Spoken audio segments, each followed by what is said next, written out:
اعوذ باللہ من الشیطان الرجیم بسم اللہ الرحمن الرحیم۔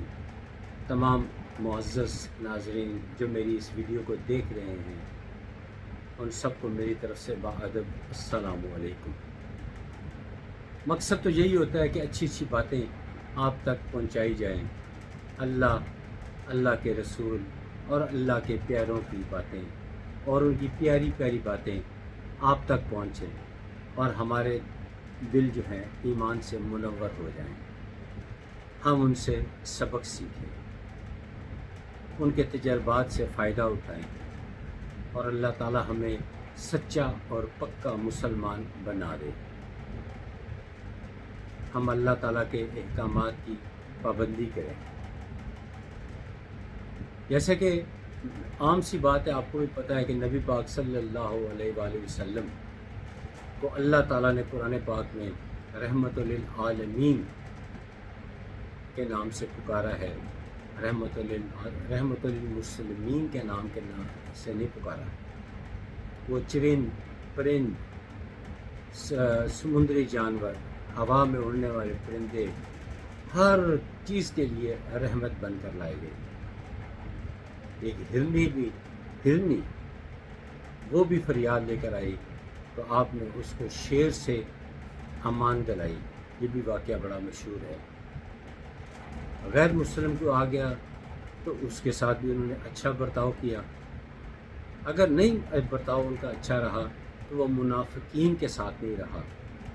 تو مس زرار والا واقعہ تو آپ نے سنا ہی ہوگا، بہرحال وہ پھر کسی سناؤں گا۔ ابھی ایک واقعہ سناتا ہوں، پہلے یہ ایک بات بتا دوں کہ ایک بعض لوگ ہوتے ہیں جو آنے والے وقت کے بارے میں ایگزیکٹ بات بتا دیتے ہیں کہ جی یہ والا کام فلاں دن اتنے بجے ہو جائے گا، اور یہ لوگ ہوتے ہیں کاہن، ان کے پاس کوئی جنات موکلات وغیرہ ہوتے ہیں، اور وہ آسمان 7 آسمان ہیں، تو سب سے نیچے والے آسمان جو ہے وہاں پر کان لگا کر کھڑے رہتے ہیں یا وہاں پہ ڈیوٹی دیتے ہیں۔ تو اللہ تعالیٰ جب کوئی اپنا اہم فیصلہ کر لیتے ہیں تو وہ اپنے مقرب فرشتوں کو پہلے سناتے ہیں، بتا دیتے ہیں، اور پلک جھپکنے میں 7ویں آسمان سے پہلے آسمان تک بات پہنچ جاتی ہے، اور یہ جو کہن لوگ ہیں ان کے بھیجے ہوئے جو موکل ہوتے ہیں یا جنات ہوتے ہیں وہ بات سن لیتے ہیں اور آ کے نیچے اپنے جس کے وہ موکل ہوتے ہیں اس کو بات بتاتے ہیں، اور وہ پھر آگے لوگوں کو بتاتا ہے، وہ شہرت حاصل کرتا ہے۔ بہرحال بات یہ نہیں ہے جو میں کرنے والا ہوں، بات اس طرح ہے کہ ایک یہودی،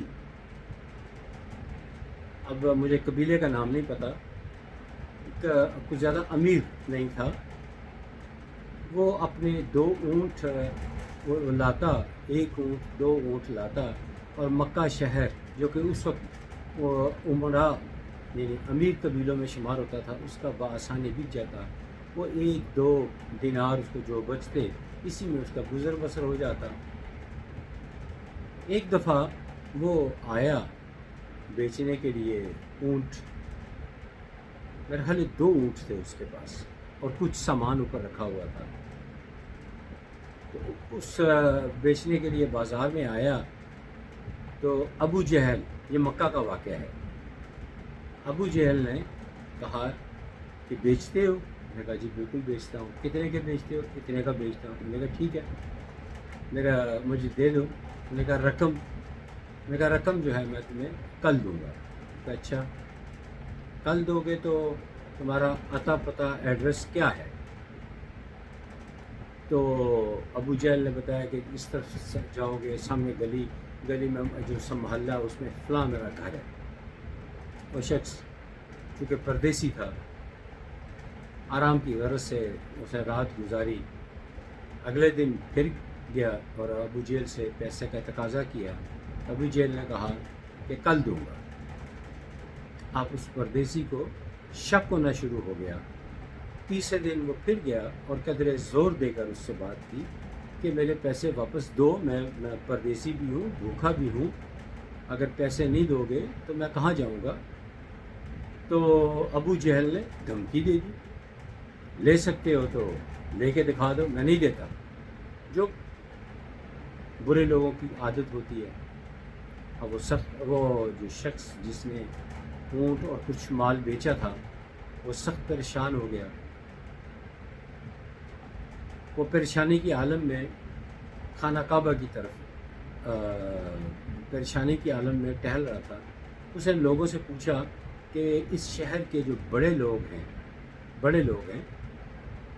یہ کہاں پر بیٹھتے ہیں. اچھا یہ بتا دوں کہ جو یہ واقعہ میں آپ کو بتا رہا ہوں یہ واقعہ متعدد جگہ پر آپ کو پڑھنے کو ملے گا اور متعدد علماء نے بھی ہو سکتا ہے کہ سنایا ہو. تو یہ بڑا مشہور واقعہ ہے لیکن جتنی دفعہ سنایا اتنا ہی زیادہ لطف آتا رہتا ہے. تو لوگوں نے بتایا کہ جی مکہ کے قریب جو مختلف ٹولیوں میں بیٹھے ہوتے ہیں وہ ہر ٹولی میں کوئی نہ کوئی سردار ہوتا ہے. شیبہ ہوگا، عتبہ ہوگا، مختلف لوگ ہوں گے. تو وہ ان بندوں کے پاس چلا گیا اور انہوں نے پوچھا بھائی کیا کام ہے. انہوں نے کہا کہ اس طرح تمہارے شہر جو بڑا مہمان نواز شہر کہلاتا ہے یہاں میں لٹ گیا ہوں. میرے 2 اونٹ اور کچھ سامان ایک شخص نے خرید لیا ہے لیکن وہ پیسے دینے سے انکار کر رہا ہے، پیسے نہیں دے رہا. کیا آپ میری مدد کر سکتے ہیں؟ تو سب جو ہے وہ جوش میں آ گئے. انہوں نے کہا یہ کیسے ہو سکتا ہے، یہ ہمارے قبیلے کی عزت کا معاملہ ہے، ہم ہمارے پیسے واپس کروائیں گے، ہر صورت میں واپس کروائیں گے، تم فکر مند نہ ہو. اور وہ خوشی دل میں اس کی اطمینان آ گیا، خوش ہو گیا. اس نے کہا نام بتاؤ اس کا. اس نے بتایا کہ اس شخص کا نام ابو جہل ہے. تو سب جو ہیں وہ انہوں نے گردنیں جھکا لیں، مایوسی کا اظہار کیا کہ نہیں بھائی اس کے ساتھ ہم مقابلہ نہیں کر سکتے. تو وہ اس سے پیسے لینے ناممکن ہے، ہم تمہارا کوئی مدد نہیں کر سکتے. اور ساتھ ہی انہوں نے یہ کہا کہ یہ سیدھا تم چلے جاؤ کبھی مکہ کے ساتھ گلی میں تو سامنے ایک شخص وہ کاہن ہے، وہ ممکن ہے کہ تمہاری کوئی مدد کر دے. آپ وہ جو شخص سوداگر تھا یہودی وہ اس طرف چلا گیا. تو نبی پاک صلی اللہ علیہ وآلہ وسلم کسی وظیفے یا عبادت میں مصروف تھے. جب آپ نے اس شخص کو دیکھا تو نظریں اٹھا کر دیکھا اور فوراً 2 الفاظ کہے، ایک کہ تم پردیسی ہو اور بھوکے ہو. اس نے کہا ہاں پردیسی بھی ہوں، بھوکا بھی ہوں اور پریشان بھی ہوں. اس نے کہا چلو گھر پہلے چلتے ہیں. گھر پہنچ کر آپ نے ایک ٹوٹی ہوئی چٹائی پر جو سادگی والی ہوتی تھی اس پر بٹھا کر کافی تعداد میں کھجوریں اور دودھ پیش کیا. اس مہمان نے خوب پیٹ بھر کر کھجوریں اور دودھ پیا، کافی دنوں سے بھوکا تھا. جس جان میں جان آئی پھر نبی پاک صلی اللہ علیہ وآلہ وسلم نے پیار سے پوچھا اب بتاؤ کہ تمہاری پریشانی کیا ہے.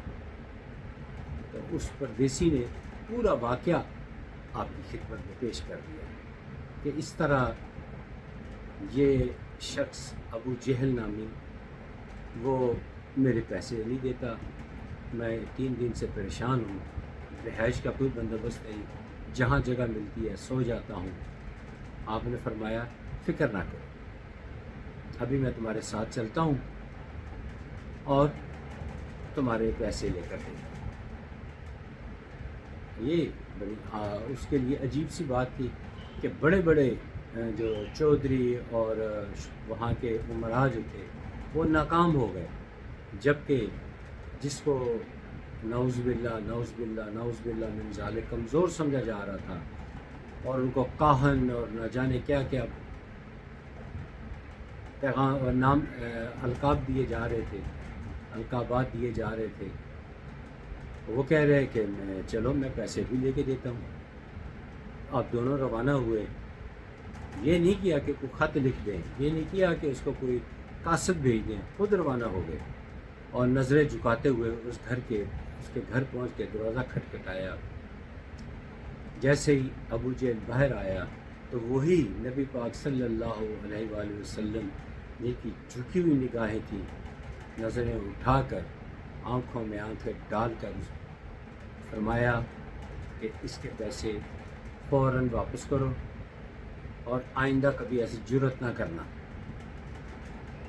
ابو جہل مرتا کیا نہ کرتا، خوف زدہ ہو گیا، کانپنے لگا، کہتا ہے ابھی ٹھہرے میں پیسے لے کر آیا، اور پیسے لے کر واپس آیا اور رقم ادا کر دی۔ یہاں یہ بھی بتانا ضروری ہے کہ تماشبین لوگ یعنی اتباع خود اور اس کا ایک جاسوس وہ پیچھے دیکھنے کے لیے آ رہا تھا۔ نبی پاک صلی اللہ علیہ وآلہ وسلم نے فرمایا کہ اگر تمہیں کوئی اور کام ہے، تم میرے پاس آرام کرنا چاہتے ہو، کسی چیز کا اور ضرورت ہے تو میں حاضر خدمت ہوں، اگر جانا چاہتے ہو تو جا سکتے ہو۔ اس نے کہا نہیں جی میں جانا چاہتا ہوں، ظاہر اس کے گھر والے پریشان ہوں گے۔ تو اتباع اور اس کا جاسوس سب کچھ دیکھ رہے تھے اور کہنے لگے یہ تو معاذ اللہ یہ تو کاہن ہے، سحر کرتا ہے۔ لوگ اکثر سحر بول جاتے ہیں، سحر کوئی لفظ نہیں ہوتا، سحر ہوتا ہے جادو کرنے والا۔ تو وہ جو یہودی جو دوسرے شہر سے آیا ہوا مسافر تھا وہ غصے میں آ گیا اور وہ طاقت میں تھا اور کہنے لگا تم لوگ جھوٹ بولتے ہو، وہ ہرگز کاہن نہیں ہو سکتے، وہ کبھی سحر نہیں کرنے والے، جادو کرنے والے نہیں ہو سکتے۔ وہ کون ہیں؟ انہوں نے کہا یہ ہیں جو نئے نئے مذہب دین اسلام آیا ہے، یہ اس کے نبی ہیں، یہ دین اسلام لے کر آئے ہیں۔ انہوں نے کہا ہٹ جو پیچھے، دوبارہ واپس گئے، دوبارہ وہ یہودی واپس گیا اور آپ کی خدمت میں حاضر ہو کر سلام پیش کیا اور کہا کہ اب مجھے اپنا نوکر بنا کر مجھے واپس بھیج رہے ہیں، اب میں آپ کا ہو چکا ہوں، اب میں آپ کا ہو چکا ہوں اور آپ ہی کا رہوں گا، میری زندگی بھی آپ کے نام، میرے ماں باپ آپ پر قربان۔ تو یہ ہے ہمارے پیارے نبی صلی اللہ علیہ وآلہ وسلم کا اسوائے حسنہ، آپ کا اخلاق۔ لوگ کہتے ہیں اسلام تلوار کے زور سے پھیلا، بالکل غلط ہے، اخلاق سے پھیلا۔ اللہ تعالیٰ سے دعا ہے کہ ہمیں اللہ تعالیٰ کے پیارے نبی صلی اللہ علیہ وآلہ وسلم کی سنت پر چلنے کی توفیق عطا فرمائے، ہم اللہ تعالیٰ کے اور اس کے رسول کے سچے پیروکار بن جائیں۔ اللہ تعالیٰ ہمارے کیے ہوئے گناہوں کو نہ صرف معاف کر دے بلکہ ان گناہوں کو نیکی میں شامل کر دے، ہم اس کے پسندیدہ بندے بن جائیں، وہ ہم سے راضی رہے اور جب اس دنیا سے جائیں تو وہ ہم سے راضی ہو اور باوقار موت عطا فرمائے، قبر بھی آسانیاں عطا فرمائے، عذاب قبر سے محفوظ فرمائے اور روز قیامت بغیر حساب کتاب کے بخش دے۔ آمین ثم آمین، آپ بھی آمین کہہ دیجیے۔ انشاءاللہ تعالیٰ اگلی پھر نئی ویڈیو کے ساتھ آپ کے ساتھ ملاقات ہوگی انشاءاللہ تعالیٰ۔ تب تک اجازت دیجیے، میں آپ کا خادم سعد اختر پھر آپ کی خدمت میں حاضر ہوں گا۔ کوئی اچھا ٹاپک ملے، کوئی ذہن میں بات ہو تو میرے موبائل نمبر 0331404939 پر مجھے آپ بتا سکتے ہیں، اور میری ویڈیوز اگر آپ کو اچھی لگیں تو ثواب کی نظر سے، ثواب کے نظریے سے دوسروں تک شیئر کریں۔ کامنٹس سیکشن میں بھی اپنی رائے کا اظہار کیجیے اور کوئی نئے ٹاپکس بھی دیجیے، اور اگر بیل آئیکن دبا لیں تو اچھی بات ہے، سبسکرپشن ہو جائے گی، میرا حوصلہ بھی بڑھے گا اور آپ کو میری آنے والی ویڈیو کے لیے انتظار نہیں کرنا پڑے گا، آٹومیٹکلی پہنچتی جائیں گی آپ کو انشاءاللہ تعالیٰ۔ میں آپ کی دعاؤں کا منتظر ہوں اور دعاؤں کا بھی۔ میں آپ کے لیے دعا گو ہوں، آپ میرے لیے دعا کیجیے۔ اگلی ویڈیو تک خدا حافظ، السلام علیکم۔